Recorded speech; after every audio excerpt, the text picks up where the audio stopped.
There's nothing I like more in a seminary classroom than watching students reading, marking, diligently studying the scriptures. Check it out. What was yours? It's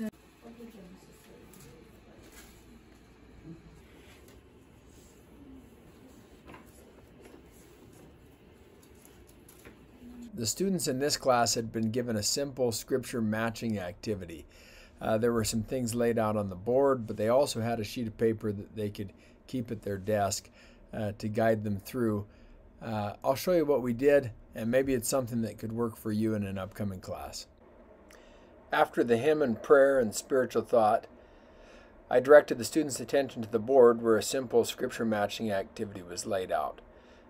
They were invited to read each of the passages and then try to match it up with the key phrase that's listed in red.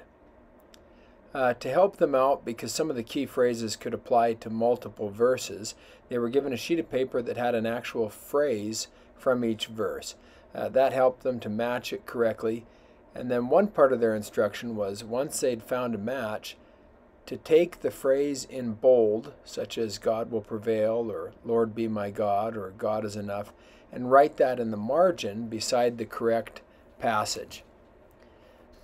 The entire activity probably took about 5 to 10 minutes for students to complete. They were able to work together with someone if they wanted to, although most chose to attack it individually.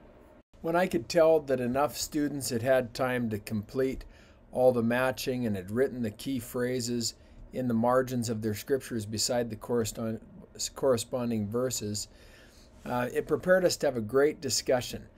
I said, okay, look at those 6 phrases. God is enough. God is with us. The Lord will be our God.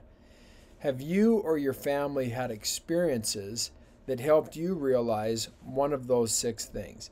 And it took a moment, for the students to reflect, but then some great experiences and stories were shared, things that had happened to them or to their family that had helped them realize that they could have the same relationship with the Lord as we just read about in the scriptures with the house of Israel.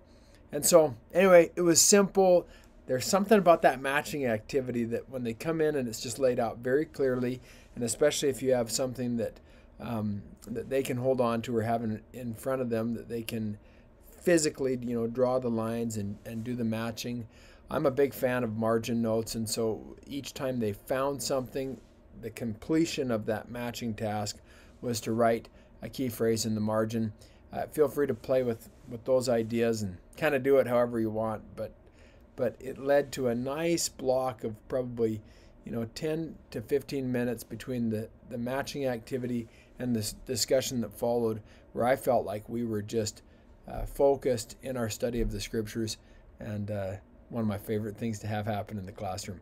Thanks. Let me know how it goes. Maybe in the comments you can share ideas you have or other ways that you've helped kids get into the scriptures in a meaningful way. Sure love you. Appreciate all you do. See ya.